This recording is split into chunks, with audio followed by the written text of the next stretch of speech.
Good morning, good afternoon, good evening, teacher. And here we are with our oral presentation.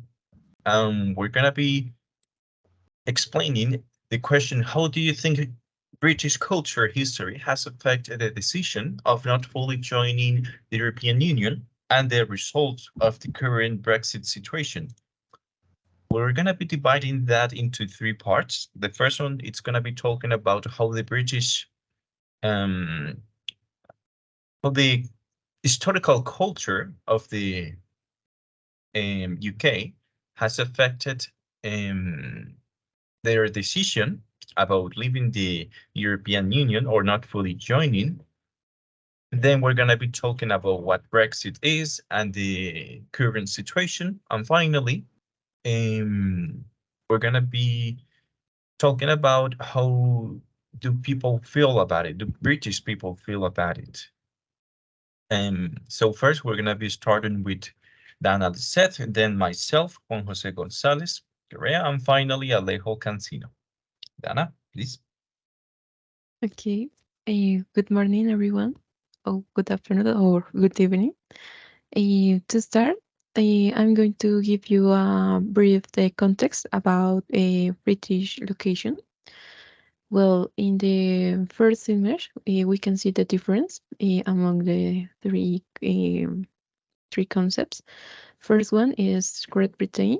Is made up of Scotland, England, and Wales. The second one is the United Kingdom. Is made up of Scotland, England, and Wales, and North Ireland. And all island together is made up of Scotland, England, Wales, North Ireland, and Ireland. And well, I'm going to explain each capital for each country.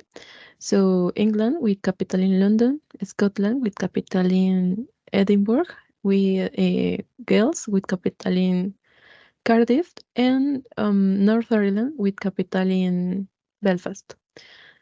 The Republic of Ireland is the only state in in British Isles that is not part of the United Kingdom because they are independent since 1922.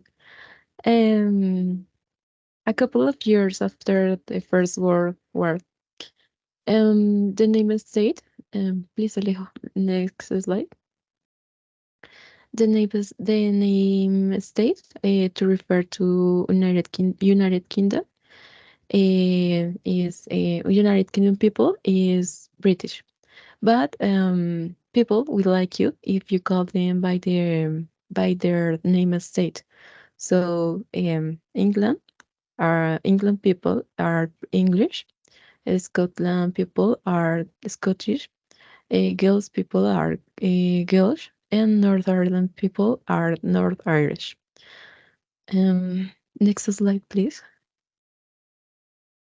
But what is the connection between European European Union and British? The European Union starts after the Second World War, from 1939 to 1945, with the desire to tie Europe nations together with the objective to with the objective that they could never again damage on each other. Please, next slide. Well, the Prime Minister, Winston Churchill, support this idea, but Community Britain stood on the sidelines and declined the invitation to to join it to the six founding nations of the Europe, Europe, European Economic Community. And at that time, Britain had its own economic stock. So, well, I mean, after the Second World War. And when they saw how French and Germany were making a strong post-war recovery and forming a type of alliance. They changed their mind because because at the beginning they didn't want to join it, and probably they had selfish reasons for not to join it and join it, but they were looking for mutual benefits, and it was a part of the motivation of the European project. And for that reason, Britain applied to join the European Economic Community in 1961, but just to be rejected twice by the French president, Charles de Gaulle. And after that, conservative Prime Minister Edward Hill led Britain into the European Economic Community in 1973. So now my classmate Juan is going to explain you about Brexit. There. So next one, Alejo, please. So the European Union, this one first started in the 1957 with the Fondators States. Later on 1973, it was when the UK joined to the European Union. And finally, in 1993, with the Maastricht Treaty, that the European Union was created, as we actually know it. So before going into the Brexit, we should talk a little bit more about the European Union, so it'd be easier to understand. In case people didn't know, this one first started in the first half of the 20th century, as my previous classmate said, as Luis said, and it was first called European Coal and Steel Community. So the UK was rejected around 2 times. The first time was on 1961. The second application was in 1967 and was again voted by France as the first one. Finally, after Gaulle had relinquished the French presidency in 1969, the UK made a third successful application for membership. Next one, Alejo, please. What's Brexit and its current situation? And so Brexit, as simple as the word sounds, it's actually two words. B for making reference to retain the main isle of the UK, and exit a way out, which is referring to the exit of the UK from the European Union. So next one, Alejo, please. So here we have the timeline of the Brexit. It first started on July 23rd. Here, as you may read, the citizens of the United Kingdom voted for the country to leave the European Union. Right there, Brexit will affect Scotland as well, mostly in a few years, since back then, and since 2014, they were thinking of leaving to vote, and so they could become an independent, but their final decision was no. Now in 2016, 62% voted to remain in the European Union. However, there is the future trouble. They actually voted to still be part of the UK. So now we follow with April 12th, 2019. The problem starts here. Every country that is on the UK have the right to leave if they decided to. According to the article number 50 and from the EU, where the right is granted to all members, to all the member countries or states. However, this article was never developed, so it was not known exactly what had to be done to leave the EU. That being the first issue. The second issue of interest was to see how the UK would be doing without the EU, since if it did better outside than inside, this could motivate other countries to follow the same path, and that wouldn't be beneficial for the European Union. But as we all know, didn't really go as planned for the UK. They mostly faced downsiders than benefits, up to the point where people of the UK started to feel like if they were on a limbo, and they actually still feel like if they were in a limbo, even reconsidering of joining back to the EU. This as well strengthened the EU, since the states members, by saying this, what happened to the UK, they will be staying as members of the EU, and it's more beneficial for them. And it could also motivate other states to join the European Union. Now we fall with January 31st, 2020, the final date to achieve the separation with some conditions agreed between the two parties.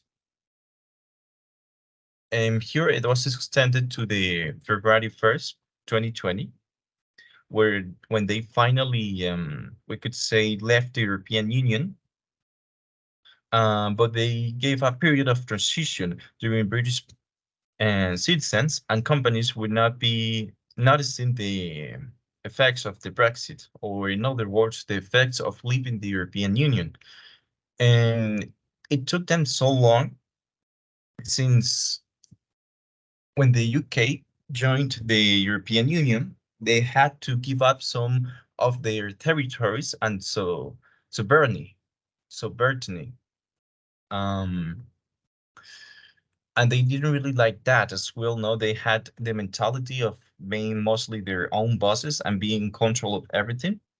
So when they gave up those territories, now they wanted those back. So they are planning to negotiate this on June 2026 about mostly the fusion, since it's really important for the UK. Until June 2026, the European Union will transfer 20 to 25% of the value of catches in British waters, and there is going to be an annual negotiations of agreement. Also, I forgot to mention, but back in the 2016, the main cause here was one of the promises from the campaign of the First Minister David Cameron, who was able to be re-elected in 2015, and in the votations, which took place in July 23rd of 2016, and they won with a 51.8% of British being in favor of leaving the EU.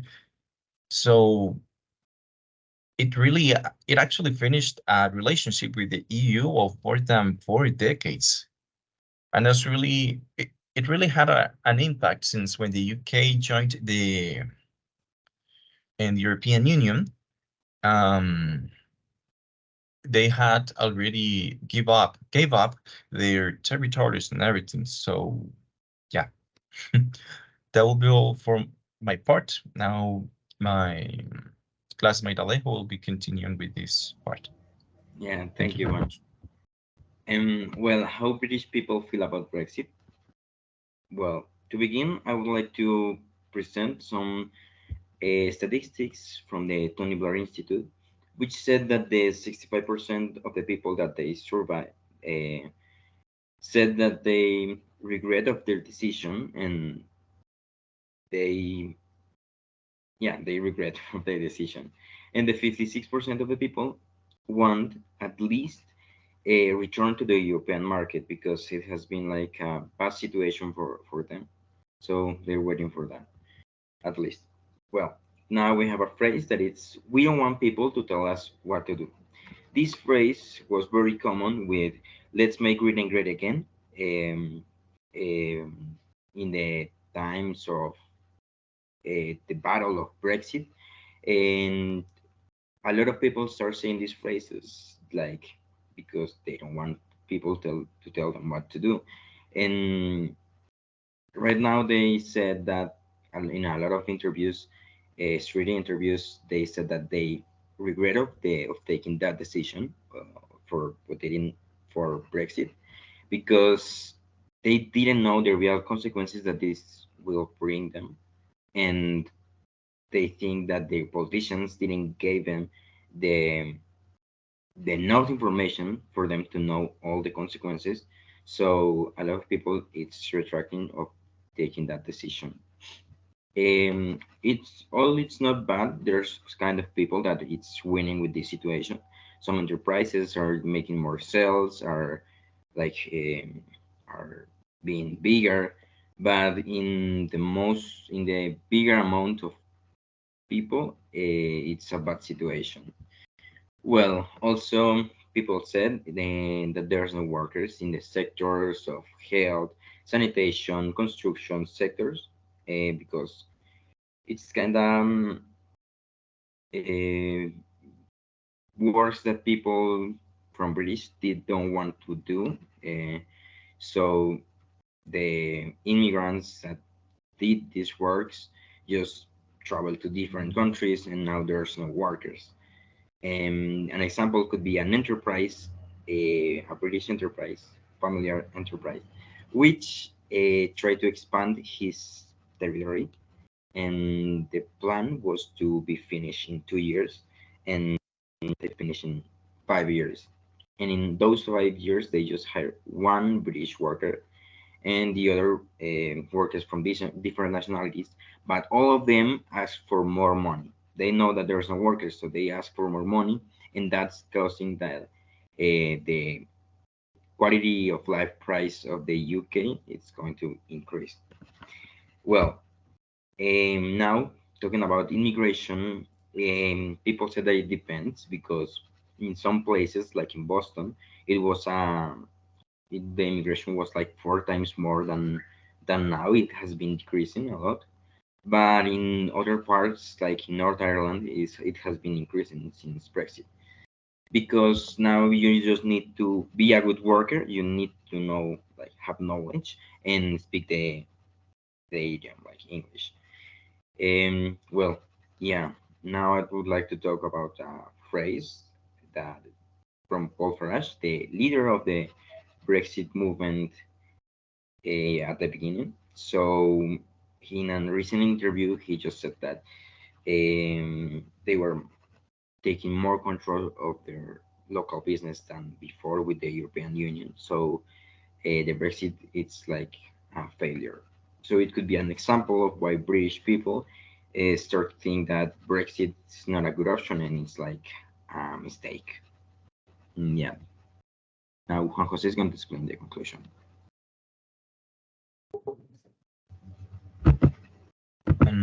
All right. Final, we've got the conclusion right here.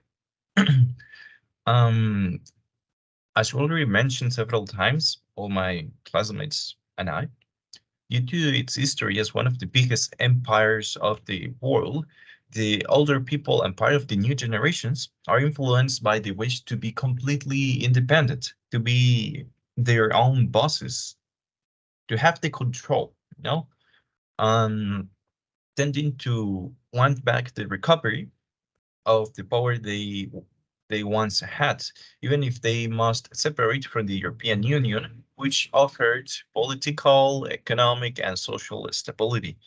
They they are they just want to get to that point, right? They though to that extent is what I meant. And that will be pretty much all. And I'll thank you very much for your attention. Thank you.